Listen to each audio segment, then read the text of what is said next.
하나님 아버지, 거룩한 주의 날에 우리 하나님 주시는 말씀을 받기를 원합니다. 종에게 말씀을 부어주시고 또 능력도 함께 부여해 주셔서 선포할 때 이 말씀이 우리 모든 성도의 심령에 또 감동을 주게 하시고 하나님을 영접할 수 있는 거룩하고 귀한 시간 되게 하여 주시옵소서. 예수 이름으로 기도드리옵나이다. 아멘.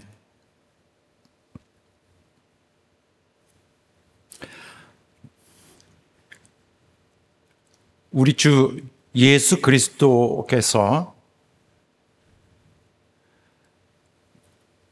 자신을 희생하여서 베푸신 그 사랑은 우리 모두를 죄와 사망 그리고 영원한 멸망에서 구원해 주셨을 뿐만 아니라 또한 우리에게 하나님께 향기로운 향이 될 수 있는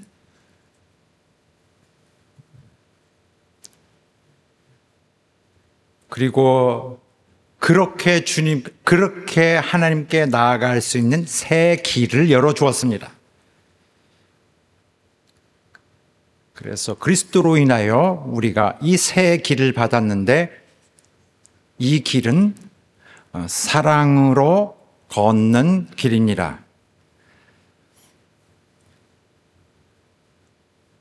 그런데도 불구하고 많은 신자들이 바로 이 사랑의 길을 가기를 어려워하고 있습니다. 왜 그러냐면은 남을 사랑하다 보면은 자기가 손해볼까봐 생각하는 것이죠. 그래서 아무래도 내가 혼자 취해야 될 것을 남에게 나눠주다 보면은 결국 상대적으로 그만큼 나는 갖지를 못하고 손해를 보게 된다고 생각하는 것이기 때문입니다. 실제로 손해를 보게 되겠죠. 그러한 사랑은 하기를 어려워합니다.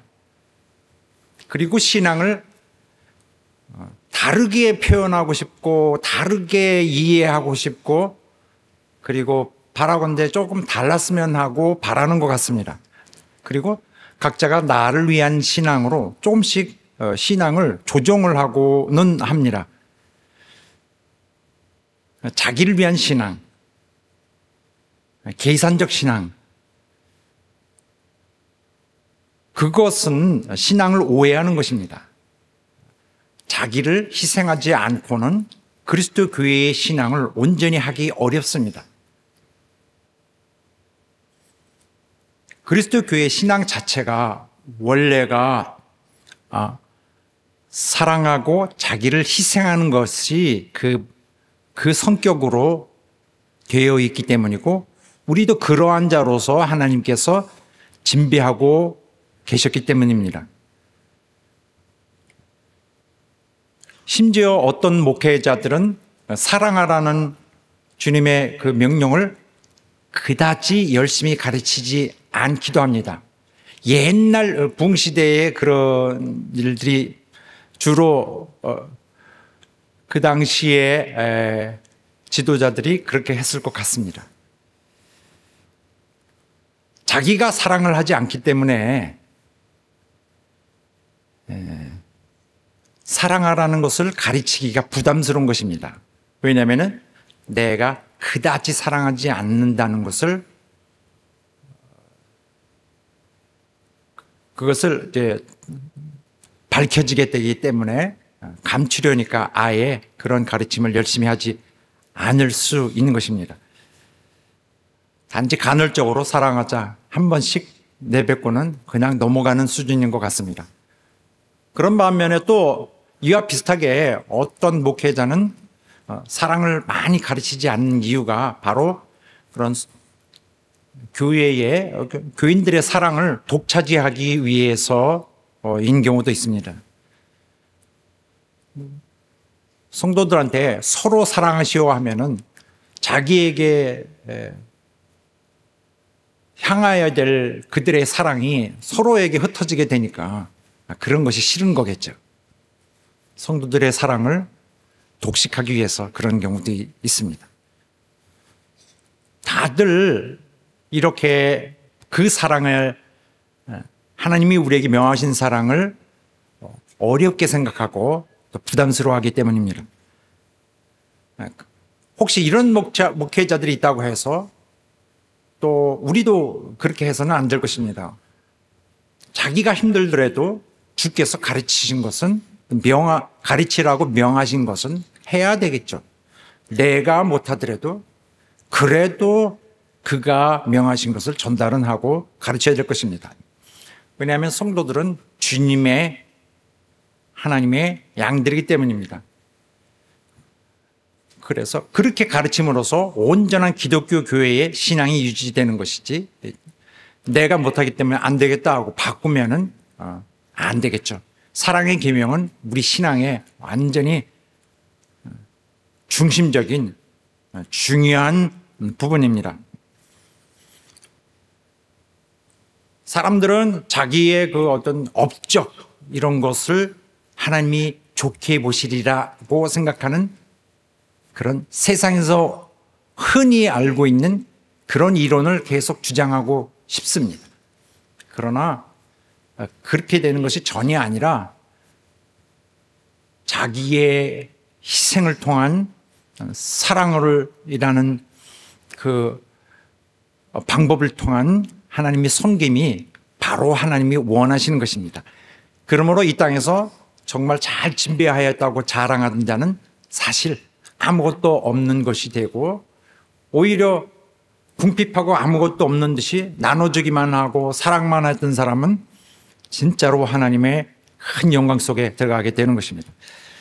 자, 이렇게 사랑이라는 것에 대해서 우리가 계속 배우고 있습니다만은 오늘 본문을 통해서 조금 더 구체적으로 하나님의 말씀을 통해서 그 내용을 살펴보겠습니다.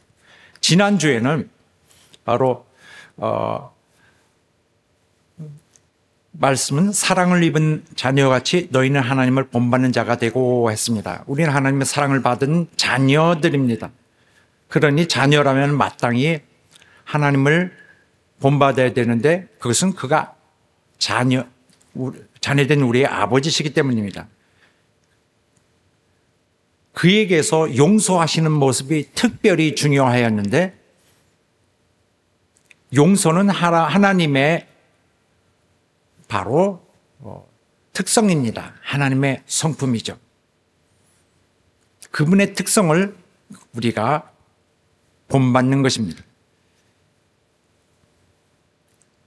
오늘 본문의 말씀이 확인해 주는 바, 그리스도께서 너희를 사랑하신 것 같이 너희도 사랑 가운데서 행하라. 더 이상 분명히 나올 수가 없죠. 지난주에 이어서 바로 우리가 본받아야 될 것은 사랑이라는 것이 분명해졌습니다. 자, 여기서 우리는 하나님을 본받으려고 하는데, 오늘 본문 바로 2절의 말씀은 그리스도에 대해서 말하고 있습니다. 지난주에는 하나님에 대해서 말하고 있었는데, 자, 우리는 하나님을 본받는 거지만은 그리스도를 통해서 하나님을 본받습니다. 우리가 배우고 흉내내고 또 그리하여 익혀야 될 그 모델은 그리스도십니다. 그리스도를 모델로 삼고 따라서 흉내내면서 행하여 내 것이 되도록 우리가 훈련을 하고 있는 것이죠. 하나님을 본받으려면 그리스도를 본받는 것인데, 그리스도에게서 나타난 최고의 것이 무엇입니까? 우리가 그리스도에게서 발견하는 최고의 그분이 가진 가장 자랑할 가장 큰 것이 무엇입니까? 바로 사랑입니다. 우리가 닮을 것은 그가 하시는 사랑입니다.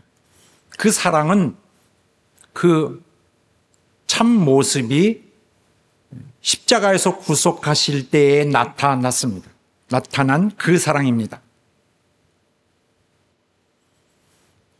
십자가의 구속은 바로 하나님의 사랑의 그 참모습, 실질을 가장 극명하게 또 극적으로 결정적으로 나타낸 그 부분입니다. 하나님의 사랑은 역사적으로 나타났습니다. 그래서 하나님의 사랑은 단지 그가 품으신 생각, 감정뿐이 아니었던 거예요. 역사 속에서 실제로 나왔는데 그 사랑은 하나님에게서 오고 그리고 그리스도에게서 왔습니다. 하나님은 용서하셨는데 그러므로서 자신의 사랑을 나타내 주셨는데 그 사랑은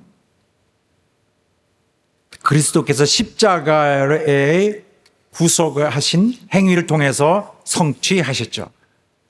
그래서 하나님의 것은 그리스도를 통하여 이루어지게 됩니다. 그래서 오늘은 그리스도께서 완전히 하나님을 대표하는 자로서 오늘 본문의 말씀에서 주역을 하고 계십니다. 하나님이 우리에게 주신 방식은 사랑 가운데서 행하는 것입니다. 이것이 바로 하나님을 본받는 행위인데 기회가 될 때마다 한두 번씩 하라는 것이 아니라 계속적인 것입니다. 현재형 명령형으로 되어 있습니다. 삶을 그렇게 사는 것이죠. 계속적으로 사랑을 실천하면서 사는 것인데 이런 모습은 우리의 과거에 살던 모습과는 완전히 정반대의 것입니다. 옛날에는 마귀의 조종하는 대로 자동적으로 움직여서 행해왔습니다. 주로 행실의 내용으로는 육신이 원하는 것으로 육신에 끌려다녀서 육신을 만족시키는 식으로 살아왔습니다. 그러나 이제는 그렇게 하지 않고 그렇게 멸망받을 진노의 자식처럼 행하지 않고 지금은 선한 일을 위하여 지음을 받은 자로서 행하고 있습니다. 이것이 바로 주께서 우리를 부르신 그 부르심을 따라 행하는 삶입니다. 우리의 삶은 매우 소중하고 또 아름답습니다. 왜냐하면 그 자체가 그리스도의 인격을 닮은 것이기 때문입니다. 우리의 삶의 방식, 신자들의 삶의 방식은 그리스도의 성품을 닮았어요. 그리스도의 인격적 성품을. 그래서 우리가 여기서 우리의 삶의 방식은 그리스도의 삶의 방식을 닮았다라고 얘기하지 않아요. 오히려 더 소중한 것은 우리는 그리스도의 인격을 우리의 삶은 그리스도의 인격을 닮았다. 더 정확하고 더 감동적입니다. 내 삶의 방식으로 그리스도가 보여지고 그리스도가 느껴지고 또 녹아 들어가 있는 그리스도를 발견하게 돼야 됩니다. 이것은 단지 감정으로만 갖고 있는 것이 아니죠. 감정은 누구나 할 수 있어요. 불쌍하지, 딱하지. 이거 어떠지. 자, 시간 없습니다. 가봐야 되겠죠. 얼마든지 돌아설 수 있는 그런 사랑을 누가 못하겠습니까? 그러나 주님의 사랑은 그런 것이 아니고 단지 감정에만 머물렀던 것이 아니고 자기를 버리신 사랑입니다. 자기를 버렸다. 오늘 본문에 나온 표현인데 이 버렸다는 단어는 무슨 뜻인 거 아냐면은 포기하는 것입니다. 나를, 내 행복을. 내가 내 권리를 포기하고 넘겨주는 거예요. 양도하는 거. 나를 단념하고 주는 것. 나에 대해서는 스스로를 버리는 것이죠. 포기하는 것. 그래서 주님의 이 사랑은 타에 의해서 억지로 한 것이 아니라 자의에 의해서 했다는 것이 나타납니다. 그가 자기를 포기하신 것입니다. 그래서 그가 빼앗기다라는 식으로 표현하지 않고 그가 버리셨다. 포기하고 우리를 사랑하시는 그 사랑 때문에 우리를 위하여 자기를 단념하고 자신을 내어주셨다. 이 사랑은 마음으로만 하는 사랑이 아닌 거 아시죠? 무슨 뜻인가 하냐면은 그 기분이 어떤 마음의 것으로 즐거운 감정으로 사랑이라 기분으로만 하는 것도 아니고 또 누구에게 대한 좋은 감정이 갖게 되어서 당신 좋아합니다 하는 식으로 그 사람에게 향하는 그런 것도 아니죠. 이것은 순전히 남의 행복을 위해서 자신을 주는 사랑입니다. 남이 잘 되기를 원하는 거죠. 조건 없는 사랑. 남이 잘 되기 위해서 내가 나를 포기해 주는 사랑입니다. 이 사랑은 사랑을 주는 사람의 의지에 달려 있습니다. 할 것인가 말 것인가, 이 사랑을 할 것인가 말 것인가는 전적으로 내가 해야 됩니다. 누가 강요하지 않습니다. 여기에서는 그를 사랑할 이유가 전혀 없는데 그런데도 불구하고 하는 사랑이죠. 사랑을 받는 사람의 어떤 장점, 무슨 그가 이루어낸 성취, 공로, 그거와는 무관하고 또 매력이 있기 때문에 주는 사랑도 아닙니다.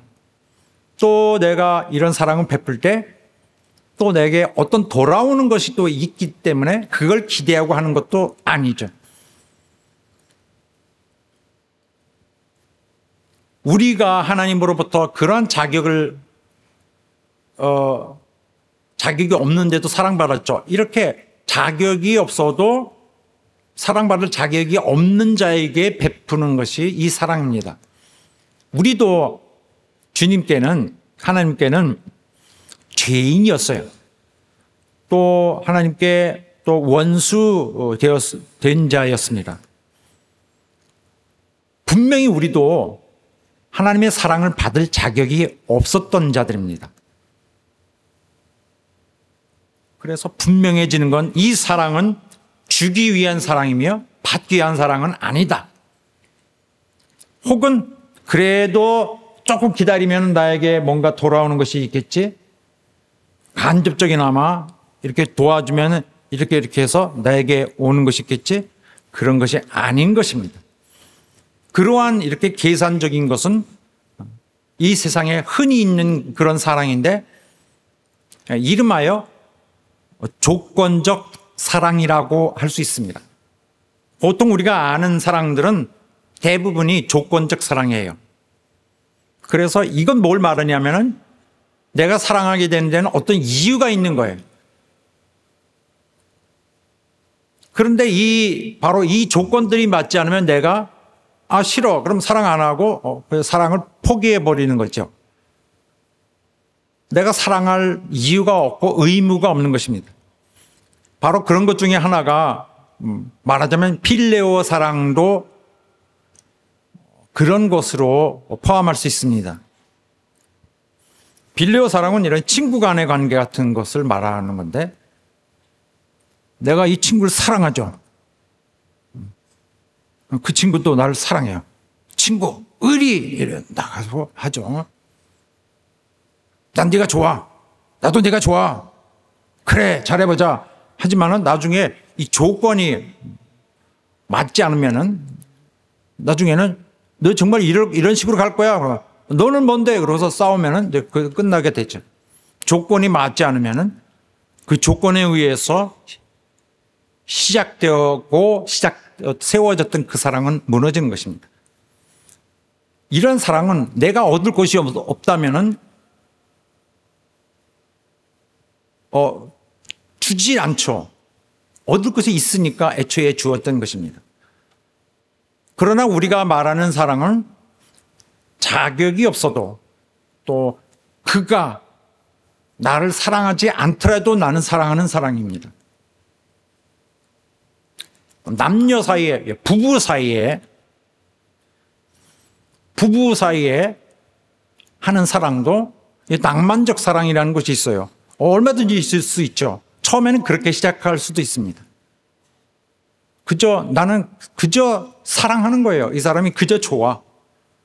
저기도 나를 좋아. 낭만적 사랑, romantic love라고 하는.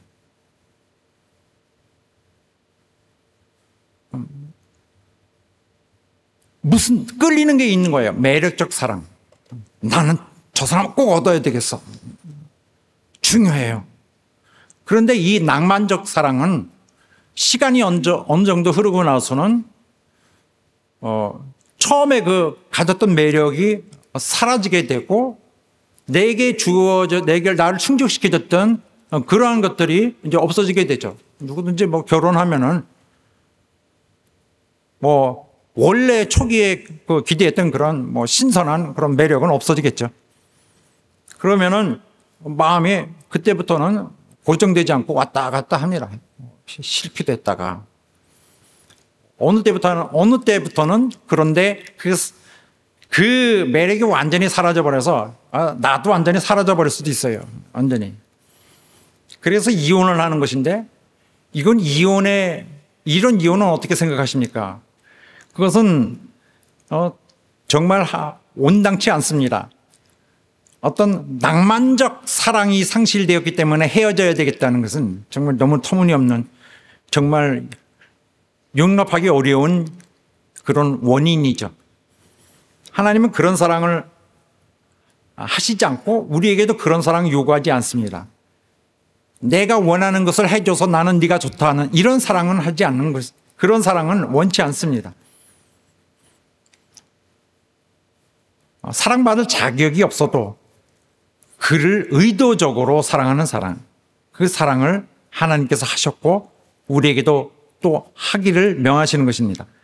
다시 한번 정리하면 사랑을 내 감정 때문에 감정만으로 하는 것도 아니고 순간적으로 뜨겁게 타오르는 거 그런 거 아니고 또 사랑받는 자의 어떤 매력이나 어떤 장점 이런 것 때문에 하는 것도 아니고 또 그 사람이 객관적으로 훌륭해서 꼭 사랑받을 만한 자격이 있다고 해서 하는 것이 아니라 그거와는 무관하고 설령 사랑받기에 너무 부족한, 사랑받을 가치가 없는 사람이라 평가되는, 이런 세상 기준으로 평가되는 경우라 할지라도 사랑하는 마음으로 잘되기 원해서 내가 하는 의도적인 내 선택으로 하는 사랑.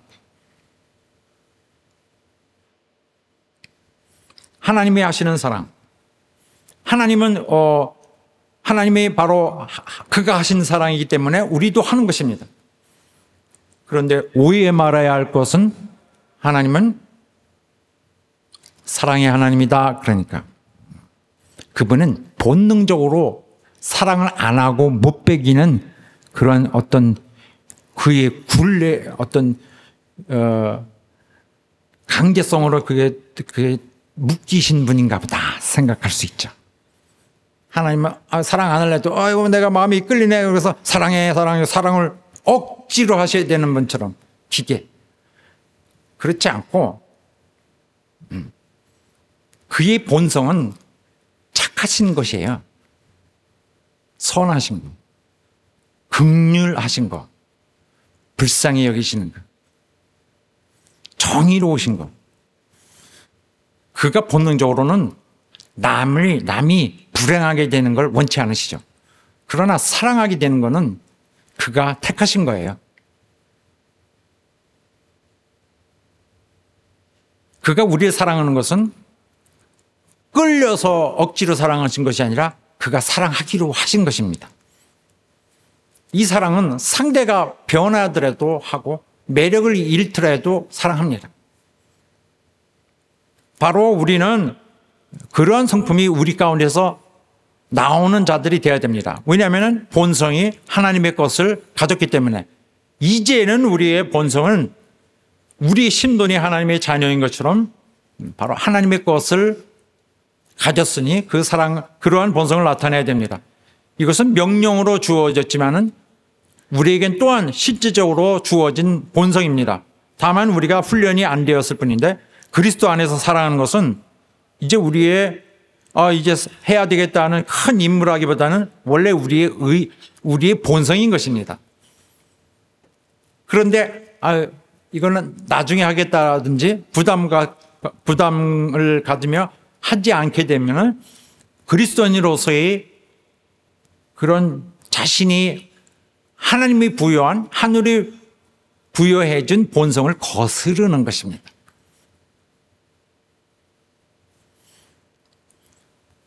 하나님을 거스르는 거죠. 하나님이 하라고 하신 것은 해야 되는 것이죠. 물론 옛날에는 전혀 하지 않고 살았어요. 옛날에는 이 사랑의 계명을 완전히 거스르고 살았죠. 나를 위해서 살았습니다. 분주하게 싸우면서. 나와 내 가정. 그런데 지금은 안 됩니다. 거역하면 안 돼요. 옛날에는 나 한 번도 사랑한 적이 없어. 그리고 하나님은 사랑이 넘치시니까 내가 좀 부족한 것도 받아주실 거야. 됐어. 그냥 하면 돼. 다 구원받았어라고 함으로 신앙이 방종으로 빠지는 거 그렇게 느슨하게 누가 하라고 했습니까? 느슨하게. 이거 안 됩니다. 그렇게 하는 건 아니에요. 악한 것입니다. 그건. 지금은 그렇게 하면 안 되죠. 과거에 그렇게 했는데 지금은 그렇게 하지 않고 안 해야 됩니다. 그래서 사랑이 없는 것을 다 그럴 수 있지라고 보는 것보다는 굉장히 부끄럽게 생각하고 고쳐야 되는 것이고, 또 우리가 신앙인이 된 다음부터 범하는 많은 그 실패, 또 실수, 이런 것들보다도 더 중대한 실수입니다. 중대한 실패고. 바로 그리스도, 우리 주님의 본보기로 드러나서 그 복을 누리고 있는 내가 그가 베푸신 것에 대해서 무시하는 것, 그게 내 삶이 되지 않고 무시돼 버리는 것은 큰 죄악입니다.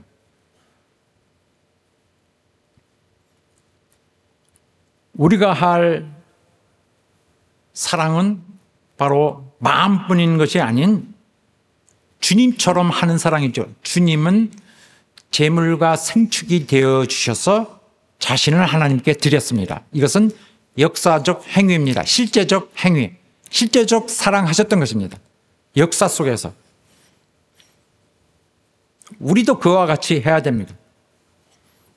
이거는 원수도 사랑하는 사랑이에요. 원수 사랑하기 어렵죠. 세상에서는 원수 사랑하지 않습니다.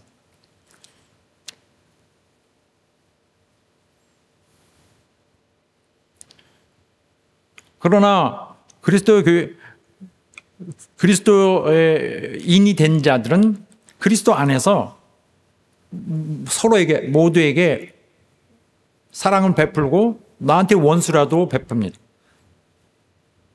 물론 이건 사적인 걸 말합니다. 우리가 일상생활 할 때,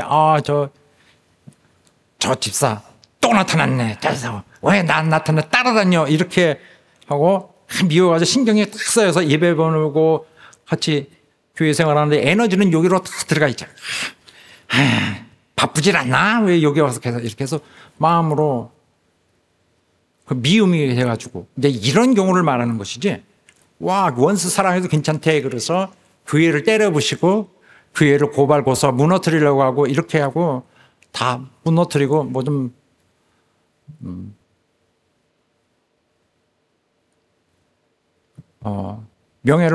교회를 부수려고 해도 괜찮다. 다 용서받는 자에 거기에 포함되어 있다라는 그 잠재 의식이 있어서 괜찮다라고 보는 것은 진짜 아니죠. 그것은 아니고요.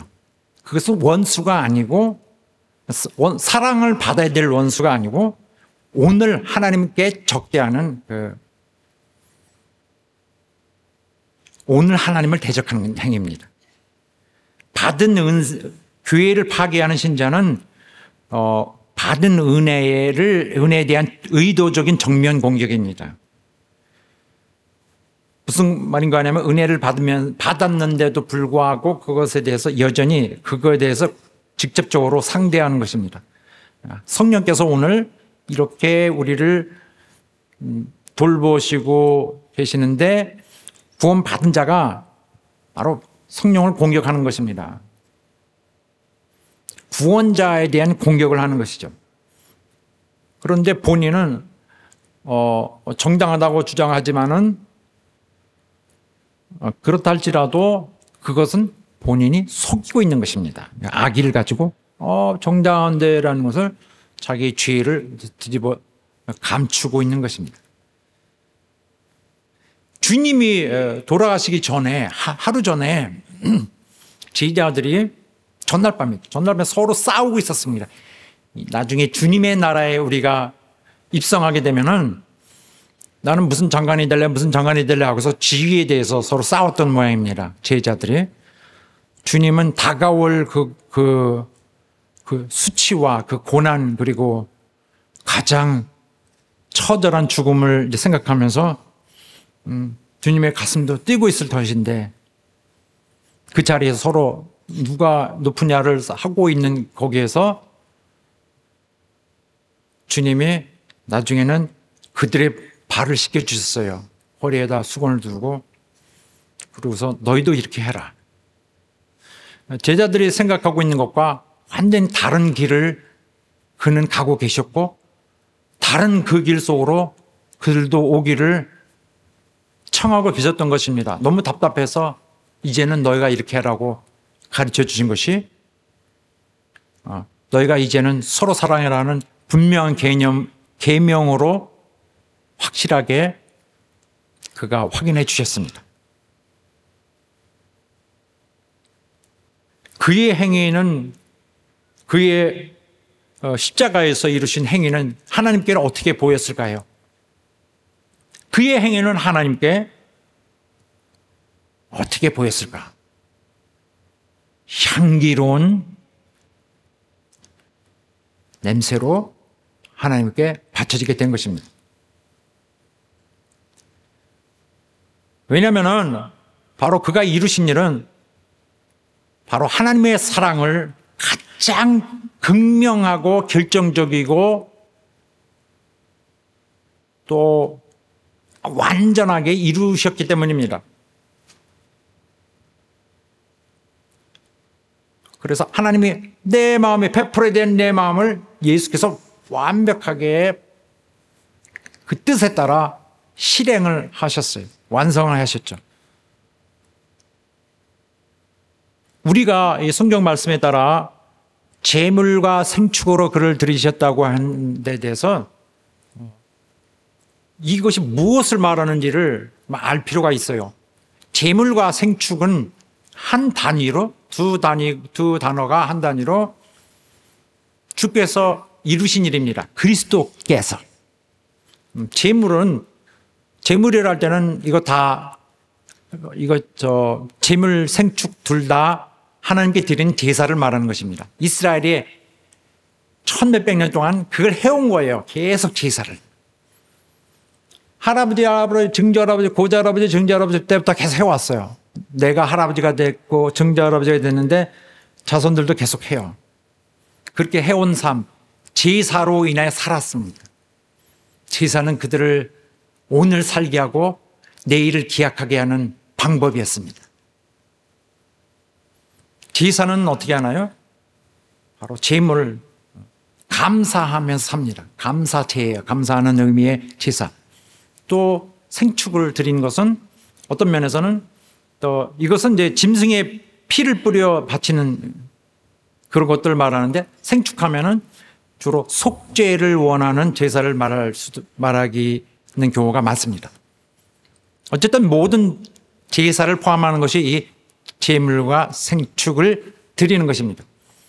이 제물과 생축 드리는 이 모든 제사는 누가 그 비용을 내나요? 그거는 백성이 냅니다. 100% 백성이 바로 감사하는 백성이 감사하는 구약 신자 다 감사하고 그 헌물로 제사를 드리는 거예요. 또 그 다음에 그 속죄하는 것도 다 그들이 드립니다. 제물 그러면은 주님의 그리스도의 그 전 인격적인 것을 품고 있어요. 그 안에 암시를 하고 있고 그 생애 전체를 생축하면 그의 죽으신 그의 십자가에서의 그 고난 자체를 가깝게 가리키고 있습니다. 레위기에 보면은 이 5장 앞에 있는 5장 6장쯤에서 바로 그의 바로 이 5가지 제사에 대하여 명하는 법이 소개되고 있습니다. 제사법 5가지.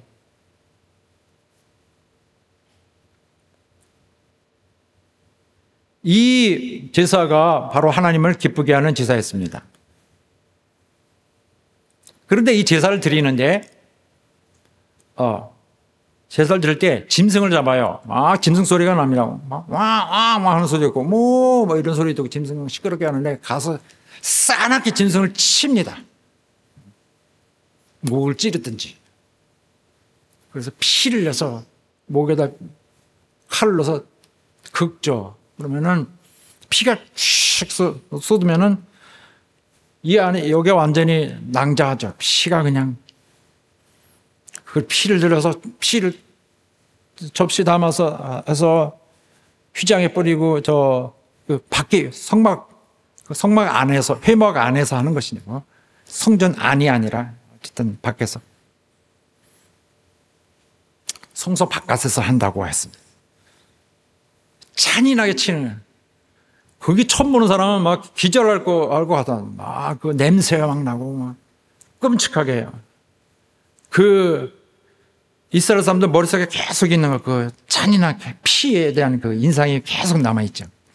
거기서 잔인하게 그 각을 또 떠요. 피만 짜내는 거 아니라 이거는 그 살과 뼈 사이를 칼로 이렇게 분리하는 것입니다. 뼈를 발라내는 거죠. 그리고 그걸 불에 다 살아서 살릅니다. 불에. 그러면은 냄새가 막 나죠. 연기가 나고. 그 냄새가 확 납니다. 그 시각적, 그 다음에 냄새까지. 예. 그런데 이 상징적으로 이 냄새가 하나님을 상달되리라고 보고 상달되기를 바랍니다. 이렇게 처절하게 짐승을 죽이고 잔인하게 그를 해체해야 멸망시켜야 이제 자기가 하나님께 용납받는다고 이제 믿고 살아온 것입니다. 그건 누가 내요? 그 짐승은 내가 낸 헌물입니다. 번제라는 것이 있어요. 첫 번째, 번제는 그 한마디로 그냥 감사하는 것입니다. 모든 것에 대해서 헌신입니다. 이 번제를 드리면서 하나님 당신께 다 드립니다. 나의 생명까지도 다 드립니다. 하면서 제물, 소나 양, 염소, 주로, 가난한 사람 비둘기로 하기도 하고, 다 태웁니다. 제물 전체를 태워서 하나도 남기지 않고 다 태우고, 남은 부분이 하나도 없습니다. 내장까지 다 태워. 헌신된 거죠. 이 다른 제사에서는 제사장이 먹습니다. 제사장이 할당량이 있어서 그도 역할을 했기 때문에. 제사장에 대한 이해로서. 그러나 헌신은 싹 아무도 갖지 않은 거 다 태워버립니다. 그 다음에 소제가 있어요. 이건 곡물, 그런 고운 가루를 냅니다. 곡물로 하는 것인데 이거는 우리의 삶을 살기도록 일상적으로 도와주신 모든 것에 대해서 감사합니다. 농사짓게 해주셔서 감사합니다. 오늘 먹고 살 수 있게 해주셔서 감사합니다. 우리 자녀들이 뭐 이렇게 하고 저렇게 하고 저렇게 하고 다 했는데 이렇게 도와주셔서 감사합니다. 하나님의 은혜를 감사하는 거예요. 우리의 삶에 대한 싹 그 곡물을 태웁니다. 뭐 기름이니 뭐 이런 꿀을 바르고 해가지고 우리에게 주신 축복 감사합니다. 불로 태워요. 여기서는 그래서 제사장이 이 일에는 제사장이 이 구약 신자들의 삶을 도운 거예요. 그들도 역할로서 그들이 일부는 태우고 일부는 먹습니다. 그 다음에 화목제가 있어요. 화목제는 하나님과 내가 평화를 이루었다. 난 하나님의 원수가 아니다. 이스라엘 백성이 하나님을 무서워했는데 하나님과의 평화의 관계, 화목한 관계에 대해서 기뻐하고 감사합니다. 하나님과 화목하니 감사합니다. 여기서는 불태우고 내장과 기름 불태우고 고기는 그 짐승의 고기는 제사장과 그 드린 자가 같이 먹어요. 졸다가. 그래서 같이 먹으면서 하나님과 화목된 걸 기뻐합니다. 지금까지는 다 감사해요. 감사합니다. 날 헌신하겠습니다. 주신 거 감사합니다. 하나님께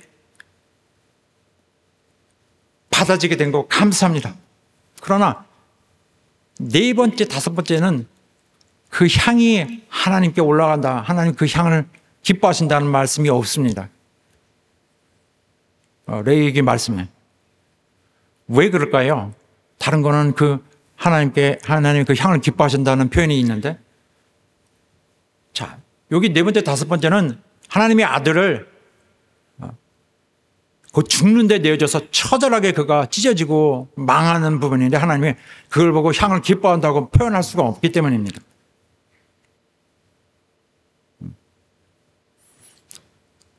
바로 네 번째 네 번째 그 제사는 속죄제, 죄에 대해서 용서해 주옵소서. 여긴 향기에 대한 그거 없습니다. 그러나 이것은 짐승을 이렇게 하는데 처절하게 하는데 이것은 짐승 그런 문제가 아닌 거죠. 주여 용서하여 주옵소서.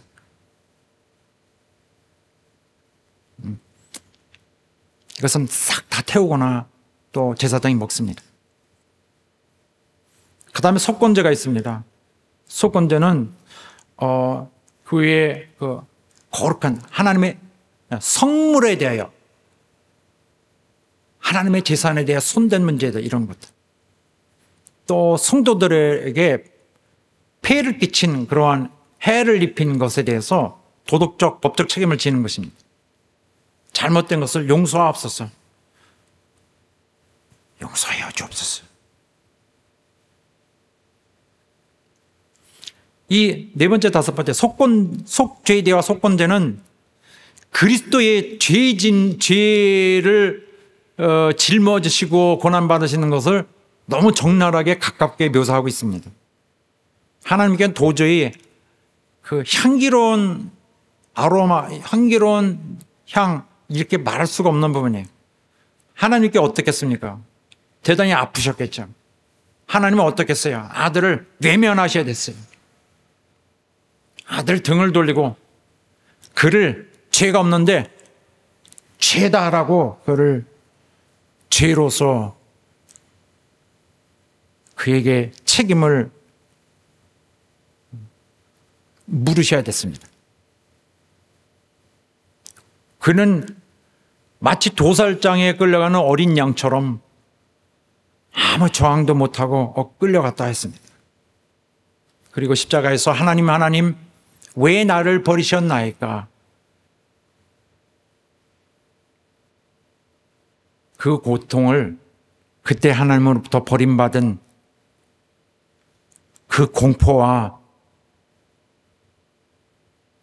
그 상상할 수 없을 만큼 쓰라리고 무서운 순간을 그렇게 나타내셨습니다. 그러나 일단 주께서 죽으셨다가 이제 일어나실 때는 이제 죄를 정복한 자가 되었죠. 이제는 세상이 죄라는 것이 이제 한 손으로 잡히게 되었습니다. 죄 자체를 심판을 하려고 죄 자체를 이제 죽음에 처한 것으로 정해져 있습니다. 세상을 지배하고 이기고 있던 죄는 모든 자기만을 사랑했던 이기적인 모든 죄는 심판에 오르기로 판명이 되었습니다. 그리고 그가 베푸신 그 큰 희생은 하나님께 더할 나위 없는 향기가 되었죠. 이런 말씀 보면은 그가 아버지께서 날 사랑하시는 것은 내가 목숨을 버립니다. 그리고 다른 데서 보면은 그가 십자가에 죽으셨는데 그래서 겸손하게 죽으셨는데 그래서 그를 아버지가 높이 세우시고 뛰어난 이름을 주었다 했습니다. 그때 비로소 이 이름을 주신 거예요. 이름을 줬다는 것은 name Jesus를 준 것이 아니라 그 명예를 준 것입니다. 이 이름에는 무릎 꿇어라. 이 이름에 절하라 하고 나중에야 한 발 뒤에서야 아버지가 그에게 명예를 빌어서 부어줬습니다. 그래서 그 향기로운 향은 온 세계로 퍼져나가고 하늘에도 퍼져나가고 온 이 하늘, 저 어둠의 하늘까지도 두려움에 떠는 정말 가장 영광스러운 하나님께 최고의 향기가 되는 역사를 이루었습니다. 사람들은 이스라엘은 자기들이 그 헌금된 것으로 자기들이 받았던 그런 축복 같은 것은 짐승을 그 잔인하게 죽임으로 얻었다고 생각하고 있습니다. 짐승을 저걸 다 이렇게 다 해체했으니 다 안수하고 다 죽이고 했으니 우리가 다 하나님의 복을 받은 거다. 하나님이 우리를 기뻐하셨다. 그리고 우리가 복을 받은 거다. 사실은 그게 아니었죠. 이 모든 것은 예수 그리스도가 자신을 제물과 생축으로 드린 것에 대해서 그것을 묘사하고 표현하고 깨닫게 하려고 하고 했던 것입니다. 그래서 우리가 하나님 안에서 우리가 온전히 헌신할 수 있고 우리가 온전히 하나님의 은혜를 받을 수 있는 모든 것이 바로 하나님의 은혜를 받을 수 있는 모든 것이 바로 그리스도의 처절한 죽음이 얻어온 우리에게 온 축복입니다. 우리가 얻는 일상생활에서 모든 기쁨은 모든 그 하나님으로부터 오는 모든 배려는 오늘 살 수 있고 내일을 의지할 수 있는 하나님의 도움은 바로 그가 우리를 위해 죽으심으로 인한 바로 그의 은혜로 온 결과입니다. 우리가 하나님과 화목한 관계를 가질 수 있어서 때로는 하나님의 건방진 우리의 태도를 나타낼 수 있을 만큼 자유롭고 평화롭고 미래에 대한 소망을 가질 수 있는 것은 하나님과의 관계가 있기 때문에 또 우리가 하나님의 용서를 받을 수 있기 때문에 좌절하지 않고 오늘 쓰러져도 다시 일어나서 해볼 수 있는 나의 죄를 용서하시고 나를 그래도 불쌍히 여기신 하나님을 의지할 수 있고 살 수 있게 하고 또 내가 성도들한테 범죄했을지라도 하나님이 나를 새롭게 다시 일으켜 주실 것을 기대할 수 있는 것입니다. 이 모든 것이 우리를 위해서 사랑하셔서 자신을 제물과 생축으로 주신 그분의 희생을 통하여 얻게 된 축복입니다. 우리 헌신하는데요. 우리 헌신은 그리스도의 헌신을 기념합니다. 우리 헌신은 그리스도의 우리를 위해 자신을 버리신 그분을 상징하는 신앙 고백인 것입니다. 우리의 헌신은 하나님께 감사하는 것이고 우리의 헌신은 이 좁은 눈으로 보는 것이 아니라 그리스도를 내어주심으로 우리에게 주신 이 영원한 행복, 우리에게 주신 무한히 열린 풍성한 이 축복, 나를 생각하시고 챙겨주시고 나와 내 가정을 지켜주시는 함께 이끌어 가시는 내 하나님께 감사하는 거예요. 그 이름에 영광 돌리는 것입니다. 우리 서로 사랑하는 여러분 되시길 주의 이름으로 축원합니다. 이스라엘이 대대로 그들이 하고 있던 그 메시지가 우리에게 너무나 분명하잖아요. 그들은 그리스도를 기다리고 있었고 우리는 그리스도의 은혜를 충만히 받았습니다. 그 위해서 사랑도 하고 봉사도 하는 거예요. 그런데 어떤 분들은 봉사 자리를 가지고 싸워요. 어떤 분들은 봉사하면 안 될 것 같은 생각도 드는 분도 있고 그러긴 한데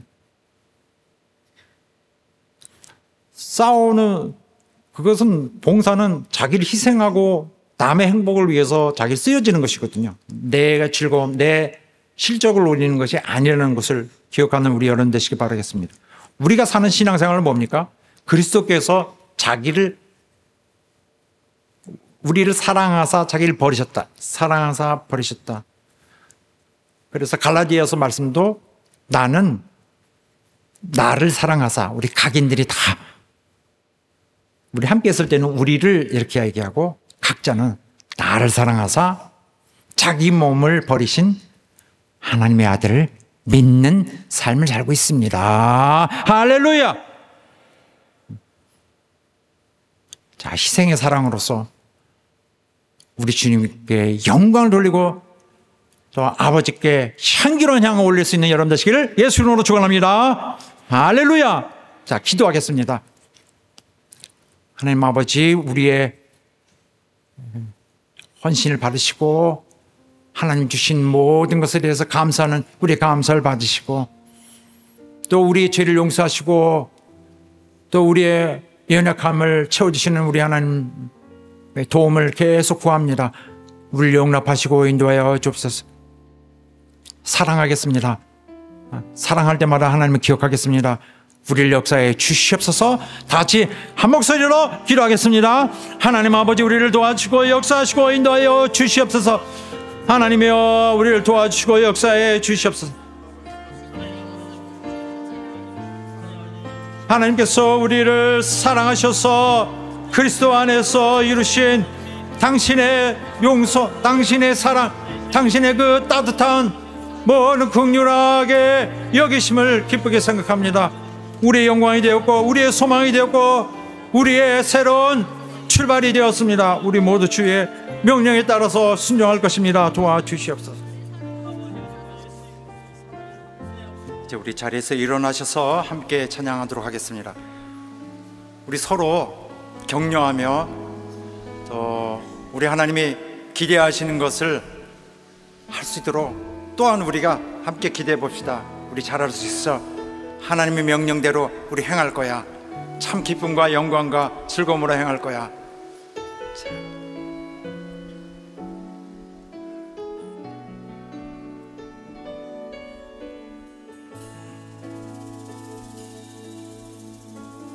다 같이 주 안에 우린 하나, 모습은 달라도 예수님 한 분만 바라네. 사랑과 선행으로 서로를 격려해 따스함으로 보듬어가리. 주님 우리 안에 함께 하시니 형제자매의 기쁨과 슬픔 느끼네.